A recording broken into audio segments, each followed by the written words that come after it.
Hello everyone. In this video, we will be covering all the key concepts of Unit 1 of AP Calculus. Also, we will be solving some common problems and that will clear up any confusion you have. By the end of the video, you will feel confident and you will be ready to tackle this unit. So let's get into this one short review of Unit 1, limits and continuity, right? First thing, can a change occur at an instant? Yes, of course. So that is what we need to understand before we start. And this is the foundation point of the calculus, right? We know change means what? It's like a change in one quantity divided by change in other quantity. We have to subtract. For example, this is x1, this is x2. If you take, you can just find the change by f of x2 minus f of x1. This represent change in y divided by x2 minus x1, right? This is what we know. But at an instant means you have only one point. You have just like x1 comma y1. How can you find? Yes, we are making that distance to be like very close to zero, right? That is what the main idea is. So that is the basic concept for limit, and that is how the limit concept evolves, right? So how I'm going to take x1, y1 I have, okay? So to find the change occur at a constant, you take another point, x1 plus h, y1 plus h. Okay, how this will help us? I got 2 points, but again, same formula. But this will give the best approximation of instant change, right? So again, we are trying to make that distance between the 2 points as small as possible. You can even take the h, probably we will take a 0.00001, right? If you imagine they will be literally one over the other, but this is how instant rate will work, right? Now getting into 1.2, defining limit and limit notation. Okay, what is limit? Limit means your x will approach a particular number.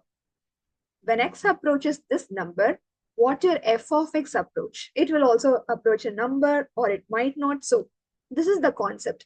I don't want when x is equal to a, what is f of x? That is not at all needed. Limit is particularly only when x approaches a particular number, your function approaches what? So the answer for this question is nothing but the limit. And instead saying this many verbs, like in a verbal form, we can say with math notation, limit x approaches a number. It tends to a number, whatever we are working, whichever function we are working over here. And if it approaches a number, that will be your answer. This is actually again a number. That's simple. This is limit and how to denote it. Right? Next. Here we have some example. There is a function, there is an x value. We have to take care of two things. First, we need to look before applying the limit at x is equal to 4. Is the function defined? Yeah. So x is equal to 4, you can get some output, which is 2. So function is defined here. Defined means you could able to state the value. F of 4 is 2. And next, how to write the limit? Limit extends to 4 f of x is 2. But how? So when x is approaching the number 4, y is approaching 2 on the graph. Maybe let me take this. F is approaching number 4 and the function is approaching the number 2. So your limit is y value, right? So we can notice one thing, the defined value, also the limit value same. Yes, this is one possibility, right? So now next one. When x approaches 4, y approaches what? Your f of x. And first thing, f of 4 is what? Undefined, because when we see a whole, it is not included, which means when you give the input 4, the function is not defined for it. It won't work there. So f of 4 is defined, but still you see the limit will exist because limit is not for defined or not. I just want what it approaches. So when x approaches 4, you can do it from both ends also. We will see that detail later. When x approaches 4, y approaches 2. And if it's a whole, that is not at all a problem because I just want what is approach. So that's why function is undefined, but still we got a valid limit. right? Next one. Okay, so you see a graph. This is a graph piecewise function, we can say. The U kind of graph is there. Also, this dot is also included in the graph. Okay, now f of 4 is what? In graph, when you see it's undefined, but right ahead of it, that is a closed one, which means when x is 4, your output is 5. So f of 4 is defined and it is equal to 5. Now let me find limit x tends to 4 in through my graph. So when x approaches 4, y approaches a particular value 2, right? So 2. And we can see a difference. F of 4 is defined and it have a particular value. Limit is different value. Yes, this is also possible, right? So these are the possible cases that you have to take care of. Now, estimating limits from graphs. In some examples I did, you can approach from one side and also the other side. So let's understand quickly one-sided limit. So the notation that I have taught you is the general limit notation. Limit x approaches a number, f of x approach 1. Now LHL means you have to approach the graph at a particular point from its left end, left minus and right positive, right? So this is what LHL, left limit and right limit, and the particular notation for it. And this is the most general thing. Like if you are finding a limit and you're going to tell this is the limit, you might be sure it approaches from both the end, it have the same limit, right? So x tends to a minus f of x if it's L, this also should be L. Then the limit exists. Yes, sometime it's possible you got an L here and an M here. So in that case, the limit does not exist. This is all about one-sided limit. So this is an important thing. We should not check on one side from both the end. From left and right, you have to check. They have to be equal. That's the valid limit. Got it? Now, 1.3 estimating limits from graph, we have an example. This is a piecewise graph as you see, and we are focusing on limit x tends to 4. Okay, from left side, if you come, y is approaching 5. So left side limit is 5. From right side of the graph, you start approaching 4 and it's something, it approaches 8. You won't say it is undefined. Okay, keep that in mind. 8. And here I will say limit does not exist. DNE, if I say it does not exist because they have to be same. But here they are different. So limit does not exist. Right? Next one. Now limit x tends to left of 4. F of x is 5. From right side also I'm trying to approach. From right side if you come closer, then also it goes to 5. So both are same. This is called the limit exists. So limit exists because LHL and RHL are same, and the general limit is also the same number 5. So we can say limit extends to general means no plus or minus at the top, right? F of x is 5. So this is how we need to check the limit. And here we go for estimating limits from tables. From table of values, it's all same what it approaches from both the ends. That's the two thing. Here we have a function limit x tends to 2, x minus 2 by x square minus 4, and some table of values is given, right? If x tends to 2 means you have to approach it from left side of 2, see 1.5, and I approach 1.9 very close to 2. And also I approach it from the right end, 2.5, 2.1, and to 2. But I'm not exactly substituting 2. And if you substitute, you will get some undefined stuff. Okay, so how should I write the limit for this? So 1.99 is very closer left limit. Okay, so this is 2 minus limit, and this is 2 plus limit. They are trying to converge to a same number. Converge in the sense, they are obviously like they will be concurring at a particular point. So 0.25. This also when you they are approaching 0.25. Yes, in this case they are equal. So limit exists and it is equal to 0.25. This is from table of values. You approach from both the end and it should converge to the same value.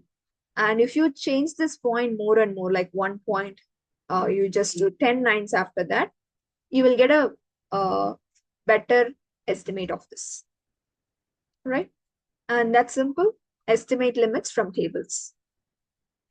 Now from algebraic properties.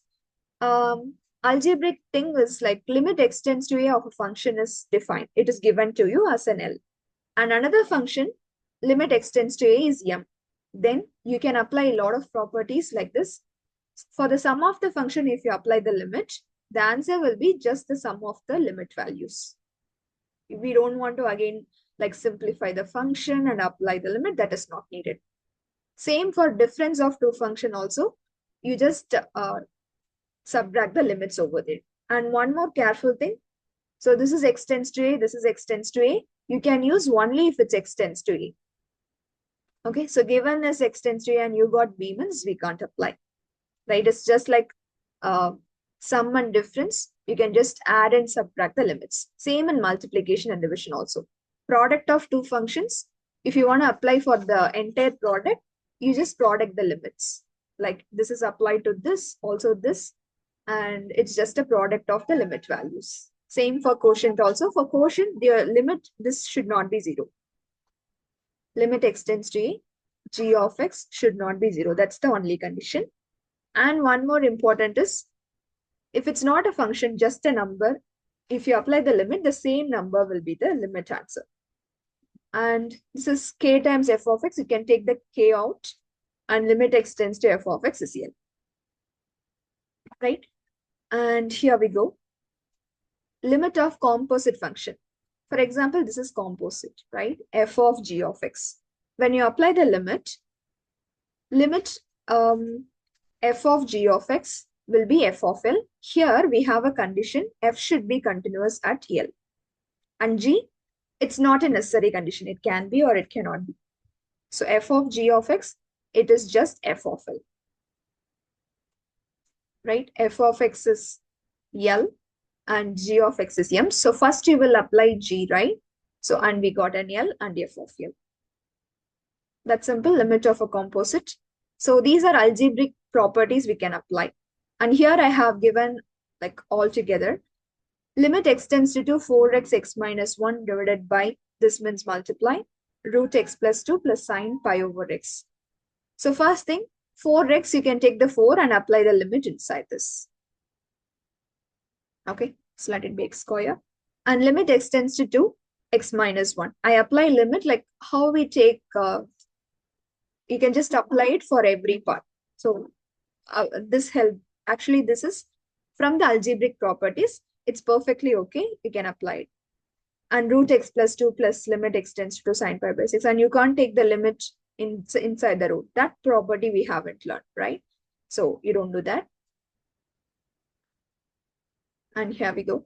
So for limit x square, here it's a direct substitution. And also I will tell you what are the different ways to solve. So directly you can substitute. Every time we won't graph and check, right? You directly substitute. That is how this example is designed. So when you plug in 2, you will get a 4. So that way we can calculate and we got this. You plug in wherever x comes with 2. And this is simplified into like normal calculation. You got 16 over 3. Right? So this is called composite function. Right? For example, limit extends to 2, x plus 2 is 4. And limit extends to 2, root x plus 2, it's just 2 only, right? So root of 4 you will apply. That's why we are directly writing f of L. Right? F of L means what? This is your L. F of L is taking a root. So root 4 is 2.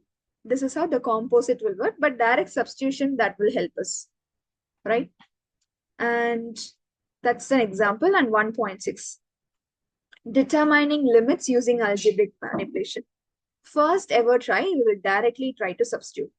This is limit extends to pi by 2 cos x. You directly substitute. It's a valid number. Fine. So this is the limit. But every time this won't work. We have some different cases. Let's see next. Factor and cancel. Limit x tends to 0, 3x squared plus x by x. First is you will directly plug in. So what you will get? 3 times 0 square is 0 plus 0 by 0. It's entirely 0 by 0. 0 by 0 is not, it's not, you should not say it's not defined or something. It's called indeterminate. We can't come to any conclusion. So in that case, we have to start with algebraic manipulation. Okay, direct substitution doesn't work. It gives something like 0 by 0, infinity by infinity. Next, you have to start factoring and cancel out the common factor. So I took x common out. So numerator is 3x plus 1 divided by x. And it's cancelled. The denominator causes the problem, right? So it got cancelled out and you just apply the limit. Now you apply direct substitution. You will get 3 times 0 plus 1, which is 3. Fine. So this is the limit value of the original function, right? You can factor out and cancel if you get anything like 0 by 0. This is factor and cancel method. Next one is rationalizing. Rationalizing is something like this. Again, first is direct substitution, right? So when you plug in 4, root 4 minus 2 by root 4 minus 4.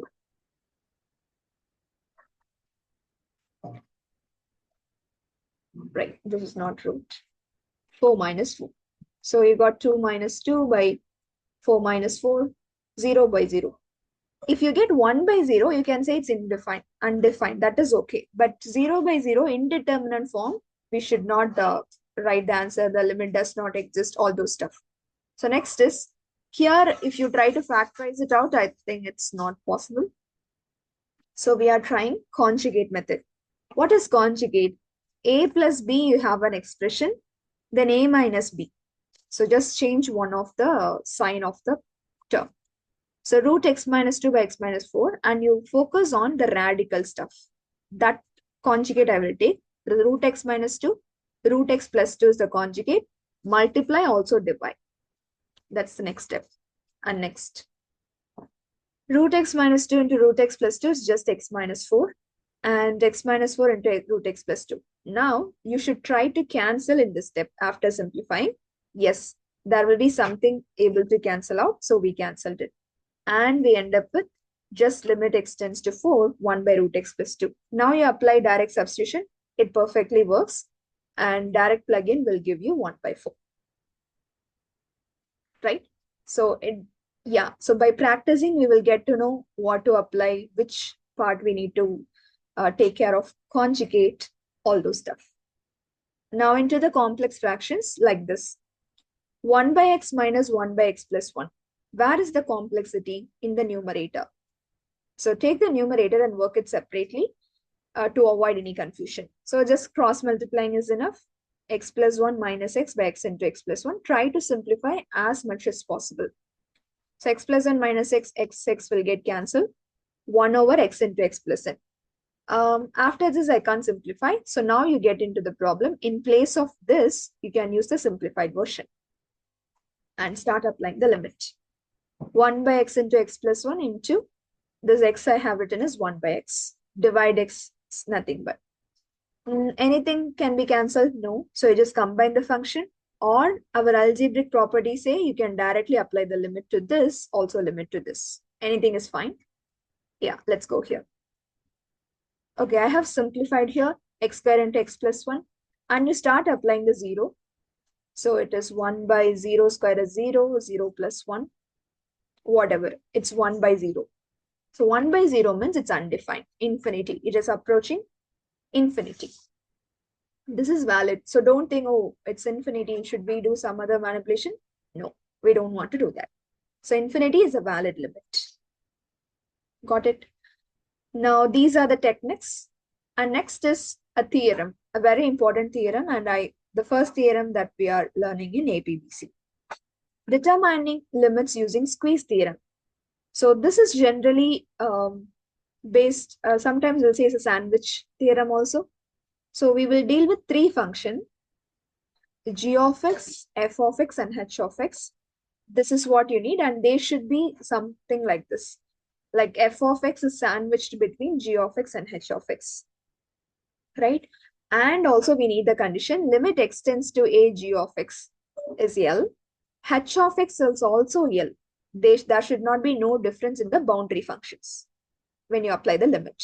So if you have this condition, like your function is sandwiched between two, and those two limits have those two have a same limit when approaching a particular number, then the squeeze theorem says that limit extends to a, that center function, right? The sandwiched will also the same L, right?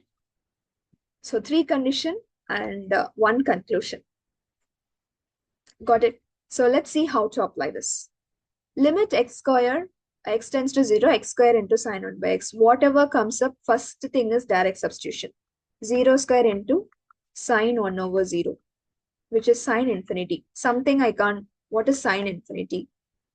Right? So this is something we can't, it's an indeterminate thing. You can't, uh, you don't know what to work here. So, and you can use the squeeze theorem whenever you see periodic function. Like sine is a periodic, so squeeze theorem will be the best one. Right? So let's see. First thing, this is a periodic. And periodic means they have boundaries, right? So this oscillates between 1 and -1. So our squeeze theorem should look like something like a sandwich inequality. So yes, the sine 1 by x can be written in that way. So sine of any angle is range from -1 to +1. So I write that form. But I am applying for this entire function, right? So you have to make the structure out of in the center, right? So what do you need extra? You just need an x square. So multiply throughout the inequality by x square. So I did that in next step. X square minus x square into sine x into x square. Then what should I do? You should apply the limit. Limit x tends to 0. The left boundary is 0. Minus x square, 0 square is 0. And limit x tends to 0, x square is also 0. So if this is these limits are same number, then by the squeeze theorem, the sandwiched function will also, if you apply that to the same number, it will take the same limit. So by squeeze theorem, we can take it as 0. So limit x square sine 1 by x is 0. This is one example. And yeah, so we can just practice using this as your reference. And moving to next. Connecting multiple representation of limits. Multiple representation. What are the representations? We dealt with the function form of limit. We dealt with table form and also graph form. Let's see how to connect them all. With an example, g of x is a piecewise function with two linear pieces such that limit x tends to 3g of x does not exist. Which of the following represent g? Okay, it is a piecewise function, but limit x tends to 3, g of x does not exist. That is the condition. So what we need to do, every option you have to check, does limit exist? If exist, it's not our option. I'm searching for, it should not exist, right?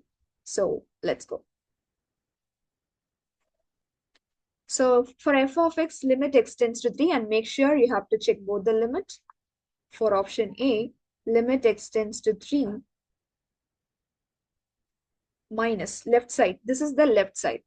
Whatever value less than 3, the function will take this form. So f of x would be 2x plus 1 there. So it's 2 into 3 plus 1, which is 6 plus 1, 7. And let's do limit x tends to 3 plus greater than or equal to 0 means, okay, let me change something here, greater than or equal to 3. So f of x and greater than or equal to 3, right side when you approach, the function will take this form. So 7 minus x, which is 7 minus 3, 4. Yeah, limit does not exist, so this is my option. When x approaches 3, left limit and right limit contradict, so the limit does not exist here. And we are searching for does not exist, so this, but B and C can be the answers too, right? So when I see over here, I approach 3 from left side, I got a blank over here, and I approach it from right side, It's something 6 and undefined and a blank. This is kind of representing a gap in between. Of course, here also limit does not exist. So this is also my option. And from the graph, when I approach 3 from left end, I approach 7. And when I approach from the right side, I got something like 4. So again, they are not, does not exist. So every form uh, of the thing, function form, graph, and table form, for all the form, the limit extends to 3, g of x does not exist. So all of the options are true. Got it? So this is one example. This is how we connect multiple representations. Now, exploring types of discontinuities. Sometimes there is a discontinuity in the graph. Let's see what are they. Whole, vertical asymptote, jump. What is continuous means? Like simply you can draw the graph without taking your hand. Continuous, no breaks at all. But we have come across, like if I draw a dot over here, there is a hole. Hole is a type of discontinuity, but this is the only removable discontinuity we have. We will explore this later. And vertical asymptote, like if you draw a vertical line, throughout that vertical line, the graph gone. And it is non-removable. It will be always with that function. And jump is another. So let's see that quickly. Whole is removable and we can redefine the function over here. It is just one point, it doesn't work, right? And next one is vertical asymptotes, looks something like this. The graph is emerging from this to this. Suddenly it won't work for entire x is equal to, for example, 2. Entirely it won't work, right? And then it starts working finally. So this is non-removable. It is always with the function, kind of a vertical line. Then jump is something like this. Jump means left side you approach, you got a limit. Right side also you got a limit, but they are different. So limit, a one-sided limit exists, but they are different. And this also we can't remove. So this is all about the discontinuities. And here we go. Defining continuity at a point. So if a function is continuous at a point x is equal to a, they should satisfy all this. First of all, the function should be defined at that point. F of a is defined. And limit extends to a, f of x exists. Make sure we are mentioning general. So LHL and RHL should also be true.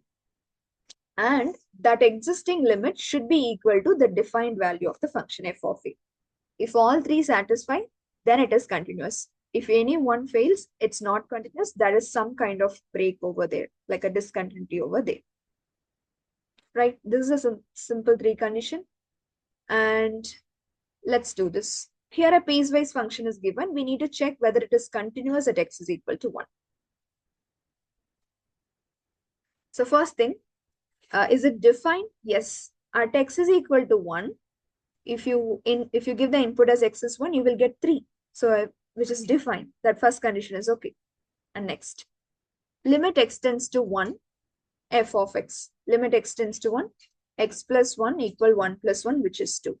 So when x approaches 1, we got a 2 over here. Okay, how did I got a 2? I did a manipulation technique. I will just give you how I got x plus 1. So factor and cancel, you need to apply. And you will get x plus 1. Since it's a review, I'm not getting into deeper.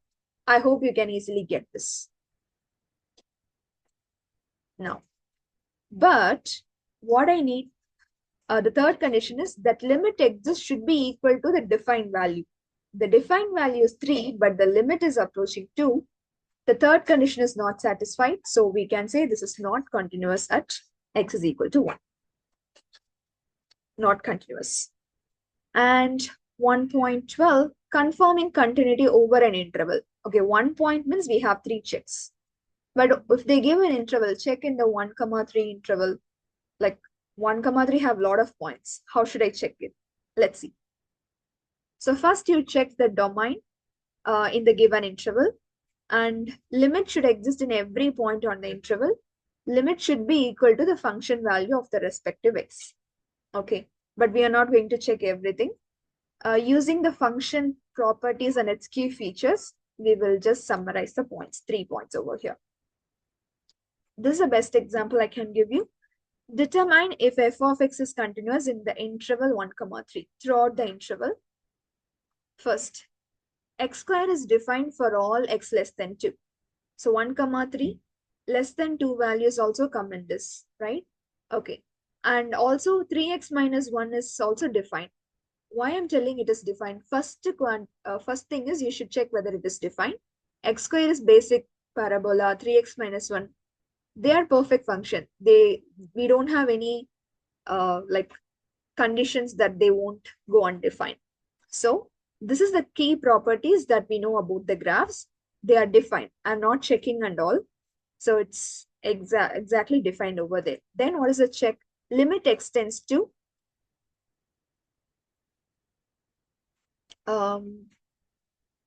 that is limit for every value in this domain should exist.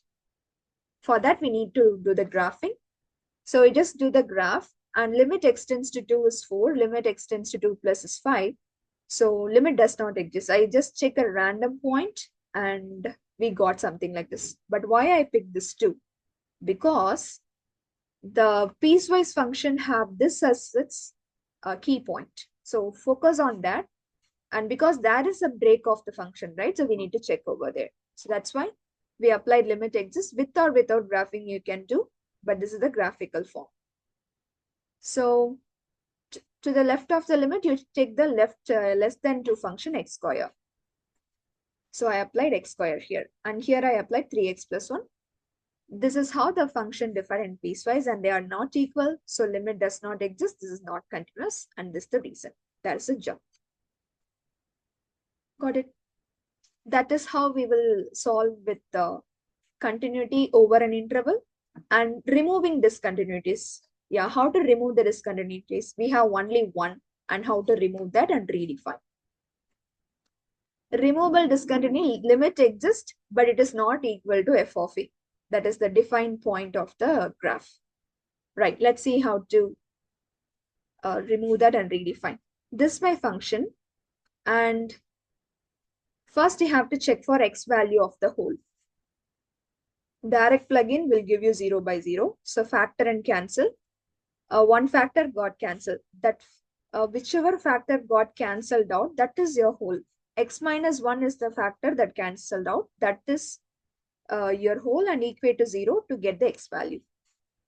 So where is the whole? When x is 1, there is a whole. But x is 1 means 1, 2, 1, 3. Lot of points is there. Respective y values, you just apply limit for that. And when you're applying limit, you should do it for the simplified function, not for the original, because you will again get 0, 0, correct? So limit extends to 1, x plus 1 is simplified and you got 2. So that is a whole at 1, 2. Okay, so this is the problem. When x is 1, the function is not defined, right? So you can just define it, redefine something like this. X plus 1 when x not equal to 1. When x is equal to 1 is the problem, and you can give the value you got it over here. So in that case, we can redefine by removing the discontinuity. Right? So this is all about removable discontinuities. And 1.14, connecting infinite limits and vertical asymptotes. Let's see. Infinite limits means when x approaches a number, the function will go to undefined part, like till infinity, right? Something like this.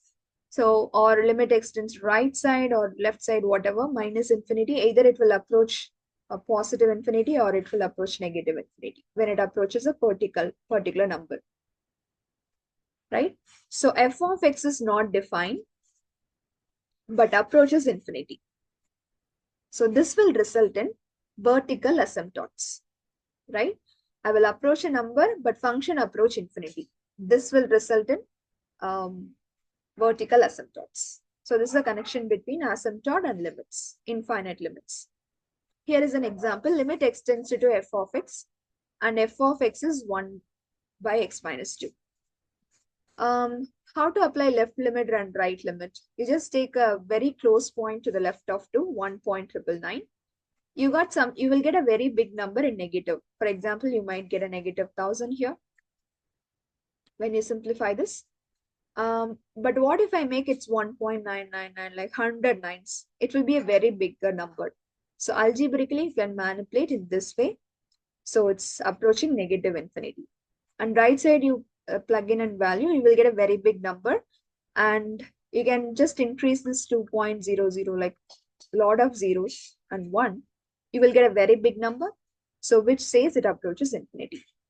So this technique we can use, right? And what we can say.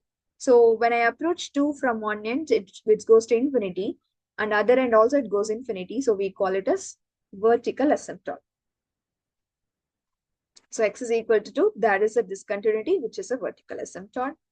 And here we go. Connecting infinite limit and horizontal asymptote. Yes, they do have a connection. Let's see. And we have to use this technique because this time x will not approach a number. X will itself approach an infinity. And y will approach a number. That is the concept. So we will use this as x approach infinity, 1 over x approach 0. This is the thing we will apply to solve infinity limits. Let's see. Horizontal asymptote means, see, this itself changes. X approaches infinity, f of x will go to a finite number, and that finite number is your horizontal asymptote, right? Let's see an example. This is y, and we are applying limit x tends to infinity. How to apply? If you apply directly 2 times infinity, it's a very big number. And plus 1, we are not sure. So you have to do one thing. So what is the highest expression with exponent? So x is the highest variable we have with highest exponent, right? So you divide it by that. So divide by x or divide by x. 2x by x is 2, and 1 by x is 1 over x by x is 1, 3 over x. Then you apply limit x tends to infinity. We know that, right? Limit x tends to infinity, whatever, if it's just a number, it will be 2. Copy it. Limit x tends to infinity, 1 over x is 0. And 1 as it is, when you apply the limit here, it will be also 0. So we got 2, and y is equal to 2 is horizontal asymptote. Okay. This is how we connect horizontal asymptote and limit, infinite limit. Right? And here we go. Working with intermediate value theorem, the last part we are at. Okay, this have some conditions, of course. Whatever function we are taking up, it should be continuous in this closed interval a comma b. And R is a number between f of a and f of b. So a comma b means, of course, we will have f of a and f of b, right? So R is between, somewhere in between this. Then intermediate value theorem guarantees there exists at least one c in a comma b. That is, x is equal to c, such that f of c will be equal to R. Okay, and also this theorem guarantees at least one. So more than one also possible. This is a condition verbally, but let me explain you using graphs. Okay, I take a graph and I have taken this particular interval a comma b, right? And it is, first of all, it is continuous, and there exists at least one c in w. I take w over here. You can take here or here or here. So for one w, there exists one c. In that f of c equal to, so because this point can be written as c comma f of c, right? So c comma f of c and f of c equal w. There exists at least one c. I take random w, you can take it over here also. This possible only if it is continuous, right? For a discontinuous function, you can't IVT, can't do that. This is A and this is B. And if I say IVT is okay here, no. That is a discontinuity at this point. If they say there exists at least one C, so what if I take the point over here? It won't work. So that's why it should be continuous. At least one point will satisfy this condition, f of c equal to w. Right? And moving forward, right. Let's make this as R.